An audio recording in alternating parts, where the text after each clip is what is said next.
옛날 먼 옛날 혼돈이 가득하던 판타지의 세상에선 세상을 창조할 힘, 세계석이라는 보석을 차지하기 위한 천사와 악마들 간의 전쟁이 있었습니다. 천사들의 중심에는 창조주의 본성을 바탕으로 탄생한 5명의 대천사들이 있었고, 마찬가지로 악마들의 편에는 무리를 이끄는 3명의 대악마가 존재하였는데요. 그 대악마 중 하나가 바로 공포의 군주인 디아블로였습니다.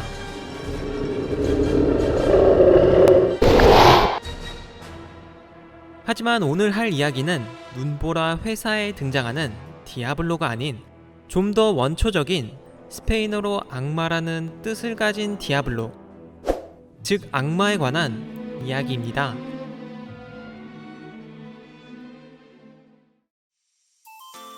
악마라는 뜻의 디아블로는 그 근원적인 형태인 어원으로 올라가면 그리스어의 디아블로스라는 단어가 나오게 되는데요. 디아블로스는 기원전 고대 이스라엘의 언어로 쓰인 구약 성서에 등장하는 사탄이라는 단어가 그리스어로 번역되면서 등장한 단어인데요. 디아블로의 근본적인 뜻은 바로 이 사탄이라는 단어에서 나온 것입니다. 그렇다면 사탄이라는 게 도대체 무엇일까요? 사람들은 흔히들 사탄을 악마 같은 것, 혹은 인간에게 해를 끼치는 사악한 무언가 정도로만 인식하고 있지만, 사탄의 정확한 뜻은 고대 이스라엘어로 적대자라는 뜻입니다.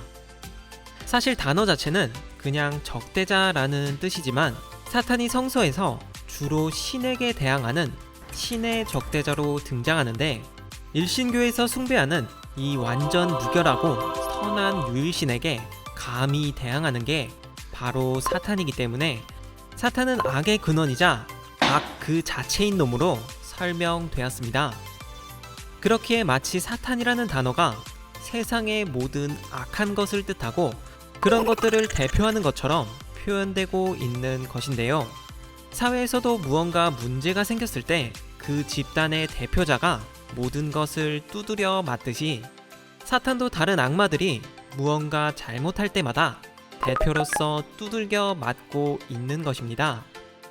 때문에 사탄은 단순히 적대자라는 뜻에서 세상 모든 악한 것을 대표하는 듯한 단어로 업그레이드 된 것이었죠. 또한 사탄 외에도 종교에서 자주 사용하는 마귀라는 표현이 있습니다. 현대에도 종종 이들을 세트로 묶어 사탄 마귀가 쓰였다고 표현하는 것을 들어보셨을 텐데요. 결론부터 말하자면 사탄은 구약 성서에서 표현하는 신의 대항자이고, 마귀는 신약 성서에서 표현하는 신의 대항자입니다. 즉 사탄이나 마귀이나 사실은 똑같은 놈인데 그저 시간이 흐르면서 다르게 표현한 것인데요. 그렇게 사탄 마귀는 그저 사탄을 2번 때리는 단어라고 생각할 수 있습니다.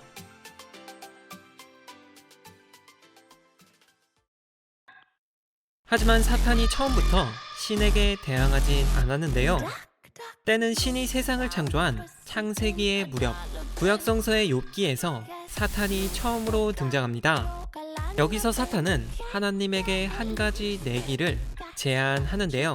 만약 지상에 사는 욥이라는 하나님의 굳건한 신자에게 온갖 재앙을 내린다면 욥은 믿음을 저버리고 결국 신을 저주하게 될 것이라고 주장하였습니다. 이에 하나님은 욥의 몸에 손대는 것만은 금지한 채 사탄의 주장을 받아들였고, 사탄은 욥에게 온갖 재앙을 내리기 시작합니다.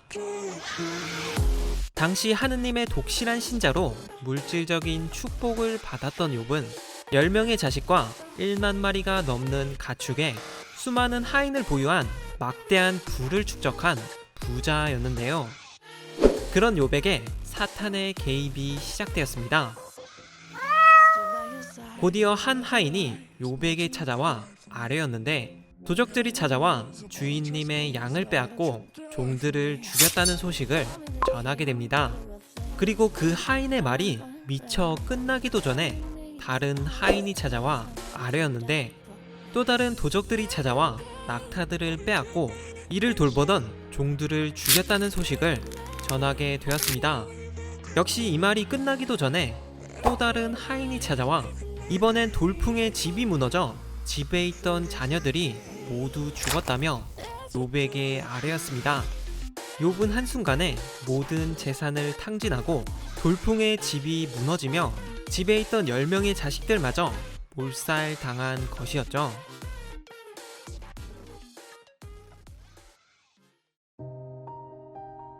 여기서 욥은 내가 세상에 태어날 때 알몸으로 태어났기에 모든 것을 주었던 신께서 다시 도로 가져간 것 뿐이라며 신에 대한 믿음을 저버리지 않았습니다.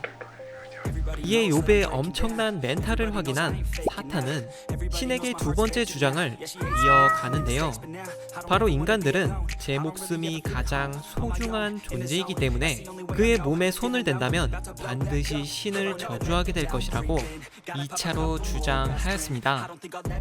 그리고 하나님은 욥의 목숨에는 손대지 말 것을 당부하며 사탄의 두 번째 주장을 다시 받아들이죠. 사탄은 욥의 머리부터 발끝까지 피부에 종기가 나게 하였고 욥은 온몸에서 나는 가려움에 시달리게 되었습니다. 이에 강철 같던 욥의 멘탈도 흔들리기 시작했는데요.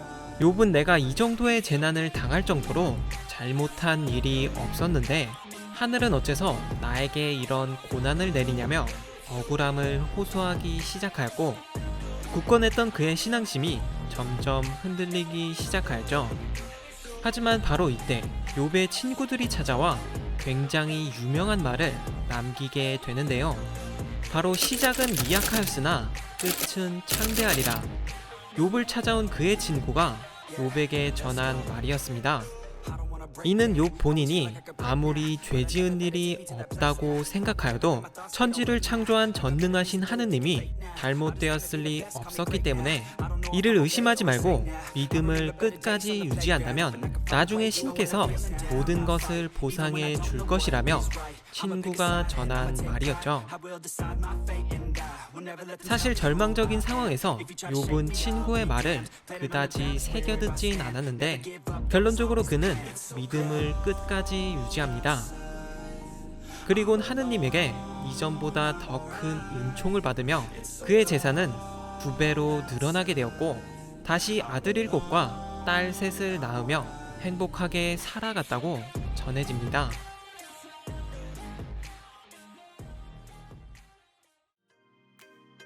한편 신에게 내기를 걸었던 사탄은 천사들의 장인 대천사였습니다. 하지만 사탄이 하는 짓을 보니 우리가 아는 천사들과는 많이 달랐었죠. 아니나 다를까 얼마 못 가 하느님에게 대항하며 타락하기 시작합니다. 여기서 영국의 시인 존 밀턴이 지은 기독교의 대서사시인 신라권에서 그 타락의 과정이 잘 설명되어 있는데요. 때는 하느님의 영광을 에워싼 나날이 지속되었던 시간, 거만하고 오만하던 사탄은 하늘의 평화를 깨트리고 3분의 1에 달하는 천사들을 이끌며 반란을 일으켰습니다. 이에 전능하시며 동시에 열받으신 하나님이 사탄의 온몸을 불태워버리면서 반역한 천사들을 모조리 제압하며 지옥으로 내동댕이 쳤습니다. 그렇게 사탄과 더불어 수많은 천사들이 천계에서 추방당했고 사탄은 활활 타오르는 지옥의 불바다 속에서 깨어나게 되었습니다. 깨어난 사탄은 하느님과 다른 천사들에게 복수를 다짐하였고 추락한 천사들은 모두 악마로 변질되어 버립니다. 그리고 사탄은 지옥의 타락 천사들을 이끌며 천계와의 전쟁을 시작하게 되었죠. 이제 다음부터는 우리가 흔히 알고 있는 악마의 모습을 보입니다. 악마는 사람들을 유혹하여 타락시키거나 인간들에게 질병이나 고통을 가져다 주거나 군대를 조직하여 천사들을 공격하거나 특히 사탄은 아담과 이브가 죄를 짓도록 선악과를 먹도록 유혹하였다고도 전해졌습니다. 그렇게 사탄은 천계의 수많은 천사들을 악마로 타락시키고 인간이 죄를 짓도록 계략하였으며 이윽고 모든 악의 근원으로 자리 잡았습니다. 그는 구약 성서에서 천상의 일원인 대천사로 시작하여 신약 성서에 이르러 악마들을 이끄는 대악마로 변모하였고, 수많은 악마 중에서도 특히나 악질적인 모든 악의 근원인 마왕으로 자리 잡게 되었습니다.